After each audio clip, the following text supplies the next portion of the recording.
Segunda mensagem da série Eclésia, Igreja, e na mensagem de hoje eu quero provocar vocês a seguinte questão: o que não pode faltar na igreja? Na semana passada nós refletimos sobre o que nos faz ser igreja e hoje então eu trago essa questão para que possamos ventilar algumas ideias, refletir e imaginar o que não pode faltar em uma igreja. Na sua opinião, o que não pode faltar? Talvez uma boa música, talvez um espaço aconchegante para nos reunirmos e cultuar a Deus, talvez uma boa logomarca, uma boa imagem nas redes sociais. O que não pode faltar em uma igreja? Obviamente que todas essas questões elas são importantes, elas têm a sua relevância, mas não é exatamente sobre isso que eu quero falar e não é sobre o que eu quero trabalhar com vocês.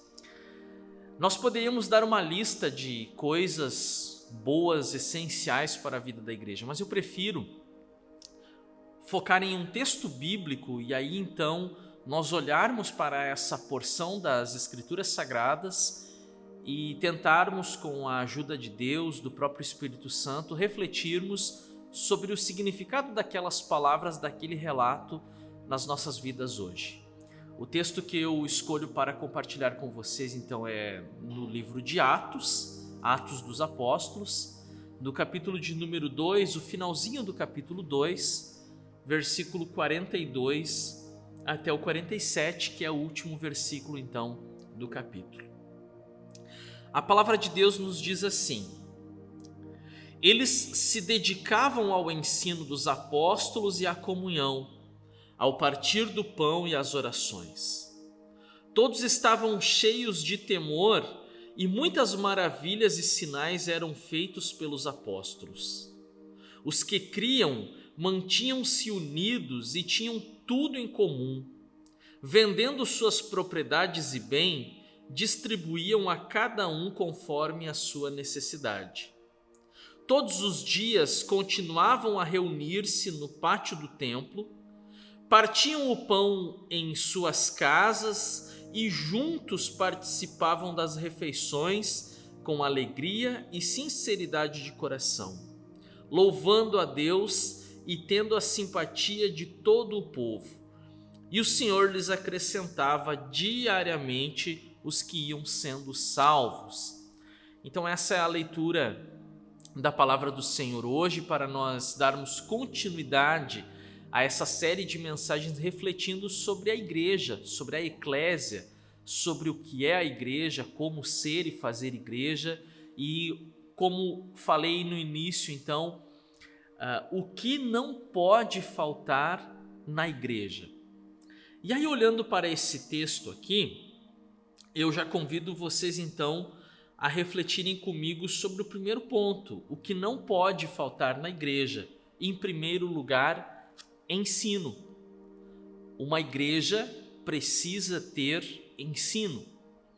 E esse ter ensino, eu não estou aqui para determinar como que ele vai ser, se haverá um departamento de ensino, se tem escola bíblica dominical e se essa reunião acontece no domingo pela manhã ou se é uma noite da semana no próprio espaço de culto, ou se as pessoas elas se reúnem nas casas, como muitas igrejas fazem, células, pequenos grupos, enfim, ou qualquer outro nome que seja sinônimo dessas reuniões nos lares, ou se há um discipulado individual, discipulado 1 a 1 ou discipulado de grupo, enfim, a forma aqui é o que menos interessa, desde que essa função ela seja realizada no meio da igreja, na vida da igreja, que se possa dizer que essa igreja ela tem ensino.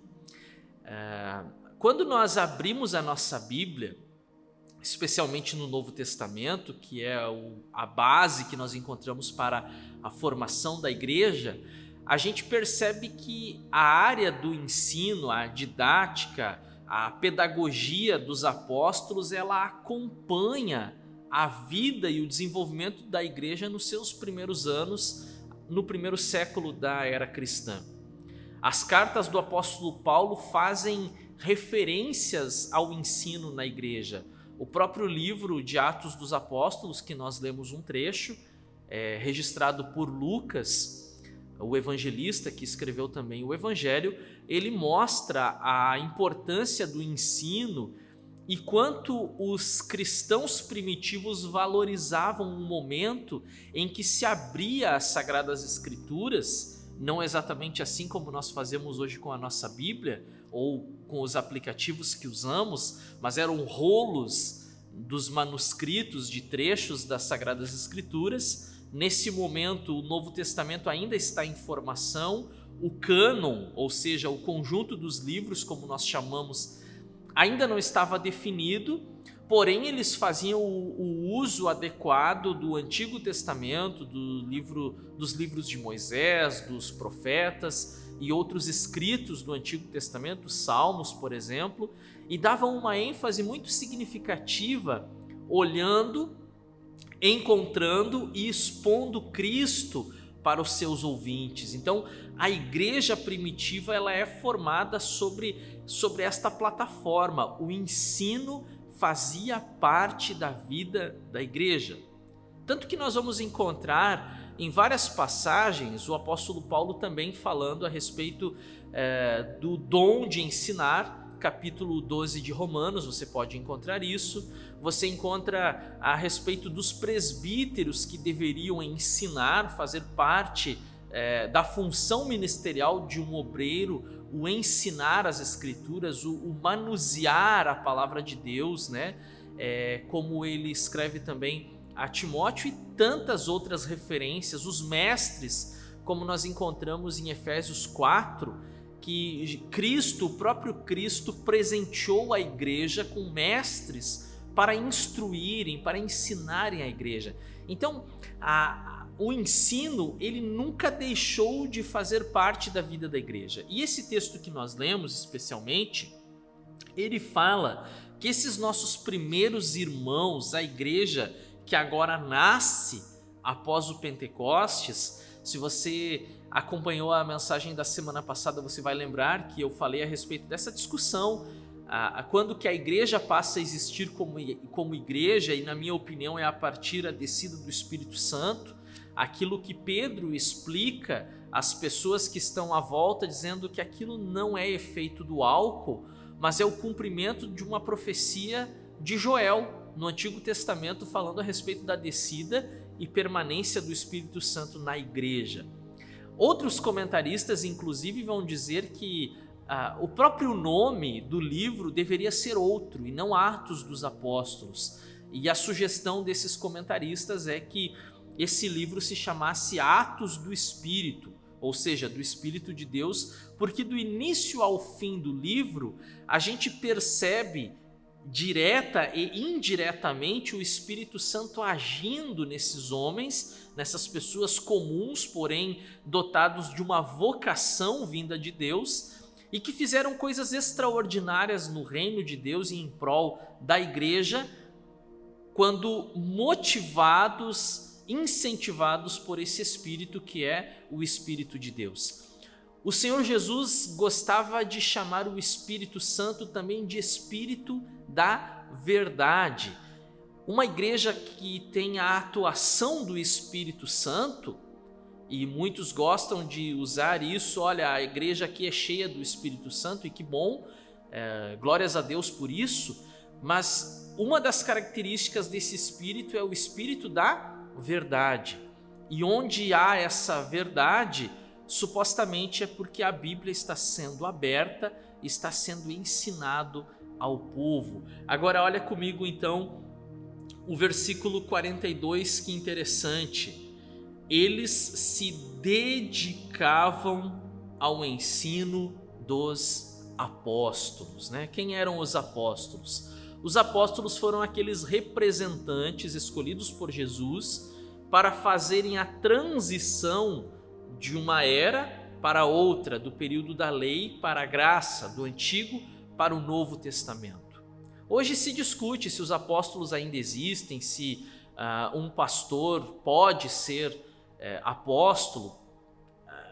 Muitas opiniões em relação a isso, e eu dou a minha humilde opinião sobre o assunto. Eu acredito que os apóstolos hoje não se fazem mais necessários, porque o Novo Testamento, as Sagradas Escrituras do Novo Testamento estão completas. O cânon foi formado, os 27 livros, eles foram devidamente e cuidadosamente selecionados pela igreja dos 3 primeiros séculos, e aí então se formou o cânon das Escrituras, e nós hoje não precisamos de nenhum representante que fale em nome de Jesus a respeito de um determinado assunto que não esteja embasado e fundamentado aqui no que nós chamamos então de Bíblia Sagrada, de Novo Testamento, especialmente essa segunda parte da Bíblia. Mas é importante nós notarmos que esses homens, e nós vamos ver ali no início da igreja que eles eram 11, porque Judas ele se desvia do caminho, ele traz Jesus, você conhece a história. A igreja acaba elegendo Matias, que até hoje não se sabe se de fato ele deveria ter sido incluído no grupo dos 12 ou não. E depois, no capítulo 9 de Atos, você vê o surgimento então do apóstolo Paulo, que se torna um dos principais nomes então do livro e da missão da igreja no primeiro século. Foi um grande teólogo, professor, evangelista, missionário. Além disso, também era um homem usado por Deus em curas, sinais e maravilhas. E ele vai depois dizer que ele se sente também um apóstolo, não chamado por homens, mas chamado por Deus, e que ele é como que um nascido fora de tempo, né? Que ele viu Jesus depois do grupo maior. Lá no capítulo 9, quando ele está indo então para Damasco para prender cristãos, Jesus pessoalmente se dirige a Paulo e fala com ele. Se você não conhece essa história, é muito interessante ler lá no capítulo 9 de Atos dos Apóstolos. A igreja estava fundamentada, alicerçada no ensino dos apóstolos. A igreja, ela valorizava o momento de ensino que era disponibilizado pelos seus líderes. E aí eu faço essa pergunta: se hoje nós, vocês que me ouvem, estão valorizando o ensino que está sendo disponibilizado na sua congregação, na sua igreja, no lugar onde você faz parte. E se você acha que a sua igreja não está lhe dando o ensino necessário, se você acha que a sua igreja não está investindo no ensino, isso é um assunto bastante preocupante. Eu convidaria você a refletir muito sobre isso, se vale a pena permanecer numa comunidade de fé que não valoriza o ensino da palavra. Tem uma frase, não se sabe ao certo o autor, eu já pesquisei a respeito, dizem que é de Paul Washer, que diz o seguinte: não procure a igreja mais perto de sua casa, procure a igreja mais perto da Bíblia. Antigamente nós falávamos isso, eu lembro nos meus tempos de aluno do seminário, quando fazíamos evangelismo na rua, as atividades práticas, nós entregávamos um folheto para a pessoa, falávamos do amor de Jesus, mas nós não éramos daquele bairro ou daquela cidade, e nós sempre dizíamos para aquela pessoa: procure a igreja mais próxima de sua casa. Hoje eu já não faria isso, porque eu não sei se a igreja mais próxima da casa daquela pessoa é uma igreja bíblica. Eu não sei se aquela igreja é uma igreja que valoriza o ensino. Eu não sei se aquela igreja é uma igreja que abre a palavra de Deus e expõe para o seu público. Eu não sei o que ensinam naquela igreja. Então, a recomendação que eu dou é: leia muito a Bíblia e procure uma igreja que dê valor para a palavra de Deus, para o ensino. O que acontece com um cristão que não está fundamentado, alicerçado nessa base que é o ensino? Ele é como aquela árvore que cresce, o seu caule cresce muito, porém as suas raízes elas não aprofundam. E aí de repente, num dia de tempestade, num vento forte, toda aquela estrutura vem abaixo porque não está enraizada. Assim acontece conosco, assim acontece com as nossas vidas se nós não valorizarmos o ensino. Então, se tem algo que não pode, em hipótese alguma, faltar na vida da igreja, é o ensino. A igreja precisa administrar muito bem essa missão, que é a de ensinar a palavra de Deus para as pessoas. Tem uma passagem ainda, quando Paulo escreve a Timóteo, na segunda carta, eu quero que vocês acompanhem comigo, 2 Timóteo, no capítulo de número 3, versículos 16 e 17, que nos dizem assim: toda a Escritura é inspirada por Deus e útil para o ensino, para a repreensão, para a correção e para a instrução na justiça, para que o homem de Deus seja apto e plenamente preparado para toda boa obra. Bom, isso tudo que eu li aqui é o que acontece quando a palavra de Deus ela é lançada, quando ela é ensinada, quando ela é explanada aos ouvintes, aos nossos corações, às nossas vidas. E o contrário disso tudo aqui é exatamente o que acontece quando não tem o ensino da palavra, da Bíblia, e quando não se prioriza na missão da igreja o ensinar a Bíblia. Ou seja, vai faltar repreensão, vai faltar correção, vai faltar instrução na justiça, vai faltar homens e mulheres de Deus preparados para a obra, porque se não tem ensino, não tem formação de líderes, não há preparo de obreiros para cooperarem na obra de Deus. Por isso é importante nós valorizarmos o ensino. O que não pode faltar na vida da igreja, ensino. É muito preocupante quando a gente vê uma geração chegando, jovens enchendo as igrejas. Isso é bonito, é lindo de se ver, mas ao mesmo tempo é preocupante quando esses jovens valorizam um culto cheio de música, e eu não tenho nada contra a música, não me entendam mal, mas se valoriza muito tempo de música, muito louvor, muita adoração, muita experiência. É um culto muito sensorial, tem que sentir coisas, mas quando se fala numa reunião de ensino, de estudo, se torna maçante, se torna chato. Os jovens não querem estudar a palavra de Deus. Se o assunto é abrir a Bíblia e ler e refletir, não é interessante. E aí eu vejo muitos pastores fazendo de tudo para atrair esses jovens para a igreja, mas não conseguem prender eles pelo ensino da palavra. E se nós prendermos esses jovens na igreja, prendermos no bom sentido, né? Se nós prendermos esses jovens na igreja com qualquer outra forma que não for pela palavra de Deus, nós vamos criar, nós vamos gerar, né, grupos de jovens muito superficiais e pessoas que não têm e não tiveram, nem nunca tiveram uma experiência verdadeira com Jesus. Uma experiência verdadeira com Jesus, ela vai passar por esse momento de se apaixonar pela palavra de Deus. Em segundo lugar, o que não pode faltar na vida da igreja são bons relacionamentos. Os relacionamentos, eles fazem parte da vida da igreja, os relacionamentos saudáveis. E os relacionamentos, eles também demonstram a saúde da igreja. Como que está a nossa igreja a partir dos relacionamentos? Como que nós enxergamos a nossa igreja a partir dos relacionamentos? O que é uma igreja, afinal? Não é um espaço onde você vai para assistir uma palestra. Existem lugares para isso, treinamento de líderes, enfim.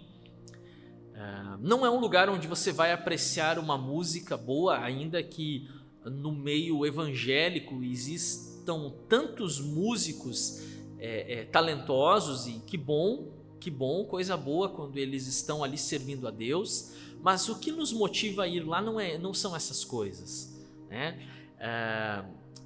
A igreja não é como um cinema ou um teatro que você se reúne com um grupo de pessoas que você não conhece. Quantas pessoas estão em uma sala de cinema assistindo ao mesmo tempo o mesmo filme e olha que elas têm algo em comum, ou seja, o gosto por aquele filme, mas elas não convivem, elas não têm nada entre si fora o gosto pelo filme ou o gosto pela música em um espetáculo musical. A igreja ela é muito mais do que isso. A igreja ela fala de uma vivência. Eu não vou ao culto para ouvir uma boa pregação, adorar a Deus com uma música muito bem produzida pela equipe da igreja e depois eu volto para minha casa. Ainda que hoje muitas pessoas estejam vivendo exatamente assim. Elas frequentam uma igreja, mas elas não conseguem fazer parte daquela comunidade.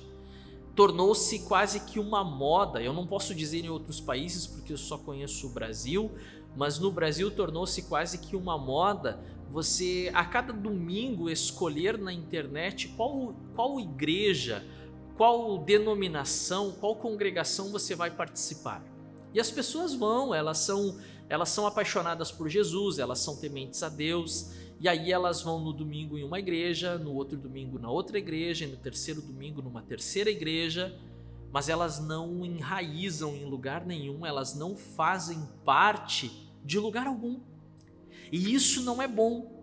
Nós precisamos ter uma família, nós precisamos ter uma igreja, nós precisamos ter pessoas para conviverem com a gente, porque quando nós convivemos com as pessoas, nós podemos servir uns aos outros com os nossos dons e talentos. E também, olha que interessante, parece que isso deveria ser um ponto negativo, mas não é. Os nossos defeitos, eles começam a aparecer. Quando eu estou sozinho na minha casa, os meus defeitos estão ali guardadinhos. Agora, quando eu começo a conviver com as pessoas, os meus defeitos eles começam a aparecer. E você deve estar se perguntando, e o que tem de bom nisso? O que tem de bom nisso é que a partir do outro eu posso ser corrigido, eu posso ser trabalhado, eu posso melhorar, eu posso crescer, eu posso amadurecer como pessoa, como ser humano, eu posso me tornar alguém melhor. Se nós olharmos de novo para o texto que nós usamos como base, ele vai nos dizer que eles se dedicavam ao ensino dos apóstolos e à comunhão. Aqui a palavra grega koinonia, ou seja, aquele grupo de pessoas que comungava, que tinha algo em comum. Não é simplesmente ir ao culto no horário determinado, e se bem que as pessoas nem valorizam tanto o horário, elas chegam um pouquinho depois, é você chegar, sentar, ouvir a pregação, a música, sair dali, fazer os apontamentos do que você não gostou, do que você gostou e do que você não gostou, e planejar em qual comunidade você irá na próxima semana. Isso não é ser igreja, isso não é fazer parte da igreja, é você professar uma fé. Sim, você professa que tem fé em Jesus Cristo, que você acredita em Deus, mas você não é igreja. Alguém disse outro dia que a igreja não são templos, Eu sou a igreja, não é o prédio. Claro, o prédio não é a igreja, nunca foi. Mas eu sozinho na minha casa, eu também não sou igreja. Eu sozinho na minha casa, eu sou apenas o Igor, sozinho em casa. Eu posso ter uma vida devocional? Posso. Na verdade, não só posso. Eu devo ter uma vida devocional de oração e leitura da palavra. Isso é a minha obrigação como cristão. E se eu faço isso, eu não devo me orgulhar, porque eu não faço mais do que a minha obrigação. Agora eu preciso de outras pessoas à minha volta, porque eu sozinho não sou igreja, mas quando me uno com outras pessoas com a mesma finalidade, daí então nós somos igreja. É importante nós valorizarmos a comunhão. A igreja, ela é um lugar de você fazer amizades. A igreja é um lugar de você que é solteiro, talvez conhecer a pessoa com quem você vai passar os teus próximos anos, até que a morte os separe. A igreja é o lugar onde nós vamos criar os nossos filhos, e os nossos filhos vão ser amigos dos filhos dos nossos amigos. A igreja é o lugar de convívio, a igreja é a família, a igreja é o lugar que Jesus sonhou e orou, capítulo 17 de João, para que ela fosse unida, para que ela fosse uma e para que o mundo olhasse para ela e entendesse e cresce que Deus enviou o Filho. Assim como o Filho e o Pai são um, que a igreja também fosse um. Você encontra isso no capítulo 17 de João. Se você quiser acompanhar a leitura, eu faço questão de usar aqui os versículos 22 e 23, que nos dizem assim: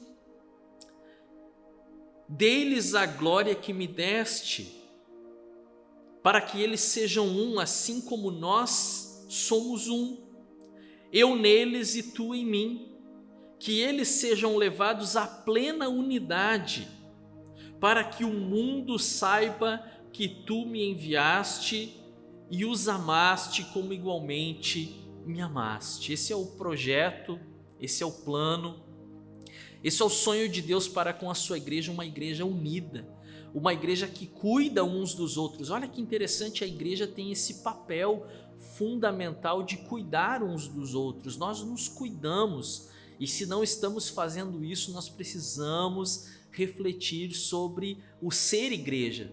Se estamos sendo igreja, cuidando uns dos outros. A Bíblia vai nos falar sobre chorar com os que choram, se alegrar com os que se alegram, carregar os fardos pesados uns dos outros.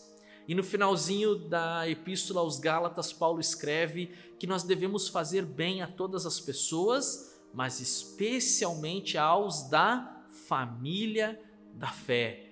Precisamos ter esse cuidado. A igreja é o lugar de cuidarmos uns dos outros, primeiramente de sermos cuidados e depois de cuidarmos de outras pessoas. Esse é o papel da igreja e isso não pode, em hipótese alguma, faltar na igreja. Os relacionamentos, um lugar que você só frequenta e não faz amigos, que você não tem as pessoas como seus irmãos, que você não as conhece, não sabe os seus nomes, não sabe os seus gostos, não sabem o porquê que elas estão ali. Desculpa eu ter que falar, mas você não faz parte de uma igreja. Você visita uma igreja, você frequenta uma igreja, mas você não está inserido em uma comunidade chamada igreja. Se você ainda não tem essa experiência, eu convido você a procurar uma igreja e fazer parte dela, não viver por aí procurando na internet a cada domingo um lugar que você possa assistir a um culto. Não, vá fazer parte de uma comunidade de fé e servir a Deus e cuidar dos outros e ser cuidado pelos outros. Nós precisamos muito disso. Em terceiro lugar, o que não pode faltar na igreja? O que não pode faltar na igreja em terceiro lugar? A adoração. Olha que interessante essa passagem ainda no versículo 42. Eles se dedicavam ao ensino dos apóstolos e à comunhão e ao partir do pão e às orações. Esse partir do pão aqui não é num sentido apenas de uma simples refeição.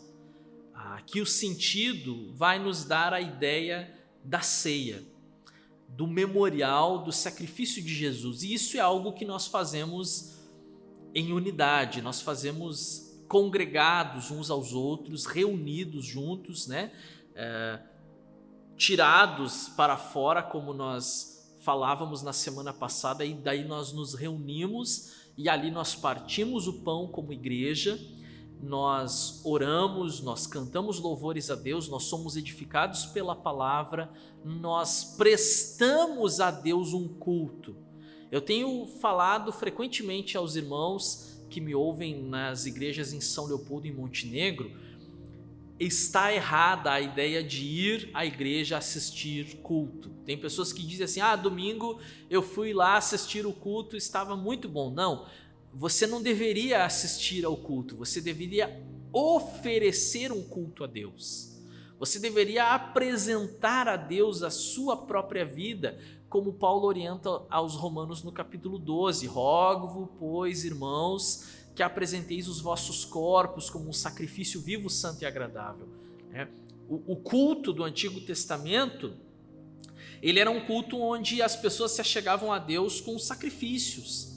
As pessoas apresentavam animais como sacrifícios de adoração a Deus. Bem, nós já entendemos, a carta aos Hebreus nos deixou muito claro que nós não precisamos apresentar mais nenhum animal morto a Deus, nem morto e nem vivo, porque Jesus se apresentou como o verdadeiro sacrifício e um sacrifício suficiente. Não há necessidade de um novo sacrifício. Agora, então, que os sacrifícios não são mais mortos, nós nos apresentamos a Deus, nós apresentamos os nossos corpos como um sacrifício vivo, santo e agradável a Deus, em adoração, em louvor, em gratidão. Uma igreja é um lugar de adoração a Deus. E quantas vezes nós já participamos de um culto, se é que dá para chamar de culto, de uma reunião onde se deu ênfase a tantos assuntos, mas não se prestou diretamente um culto a Deus. Nós começamos fazendo essa análise a partir das músicas que são cantadas, a partir da letra das canções. Muitas vezes as igrejas se reúnem para cantar coisas que não fazem o mínimo sentido, músicas que enaltecem o coração humano, que falam do ser humano, que são hedonistas, que falam dos prazeres e necessidades do homem, mas que não centralizam Cristo na sua adoração. Você já deve ter ouvido isso e que bom que você pode ouvir mais uma vez. A música, o culto a Deus, o louvor a Deus precisa ser cristocêntrico. O que isso significa? Jesus Cristo precisa estar no centro da pregação, da adoração, da música, do louvor a Deus na igreja. A igreja não é igreja se ela não estiver adorando Jesus. Na semana passada nós falávamos sobre isso, que uma igreja se forma a partir da declaração de que Jesus é o Cristo, o Filho do Deus vivo. Se você não ouviu a pregação da semana passada, procure aí e você vai encontrar a última mensagem ou a primeira mensagem dessa série. Agora, acompanhe comigo esse texto em Efésios, carta de Paulo aos Efésios, no capítulo de número 3. Efésios 3, versículo 21. Um momento de louvor a Deus na pena de Paulo. Paulo está escrevendo e exaltando, regozijando, jubilando na presença de Deus. Eu vou ler ainda o versículo 20, que diz assim: aquele que é capaz de fazer infinitamente mais do que tudo que pedimos ou pensamos, de acordo com o seu poder que atua em nós, a ele seja a glória na igreja. A ele seja a glória na igreja e em Cristo Jesus por todas as gerações, para todos sempre. Amém. A ele deve ser dada a glória na igreja. A igreja, ela vive, ela existe para a glória de Deus. Isso em todas as esferas, mas no ambiente e no espaço de culto, principalmente. Um culto, ele só pode ser dito que ele foi um culto a Deus se ele foi direcionado a Deus em adoração, em louvor, em orações, em canções, em sentimentos, na sinceridade de coração, como o próprio texto de Atos 2 nos mostra que os primeiros discípulos, nossos irmãos, viviam. E em último lugar, o que não pode faltar em uma igreja é a proclamação. Só que sobre isso eu vou falar na semana que vem, na próxima mensagem, quando nós vamos refletir sobre a essência de ser igreja e qual a missão da igreja. E a proclamação se encaixa perfeitamente na próxima mensagem e eu vou poder explorar um pouco mais e um pouco melhor esse tema. O meu desejo na mensagem de hoje é que Deus abençoe a tua vida, que você possa estar aí na sua casa refletindo sobre fazer parte de uma igreja. Se você ainda não faz parte de uma igreja, assim que esse período de isolamento passar e que nós pudermos voltar às nossas reuniões, que você não fique em casa, que você procure uma igreja onde você possa servir e onde você possa ser corrigido, né? Isso fala do nosso orgulho. Nós não queremos ser corrigidos, mas nós precisamos de correção e nós podemos ser instrumento de Deus para a correção de outras pessoas. Que você possa procurar um lugar para adorar, para servir, para aprender da palavra, uma igreja não apenas perto da sua casa, mas principalmente perto da Bíblia, da palavra de Deus. Que o Senhor abençoe a tua vida em nome de Jesus.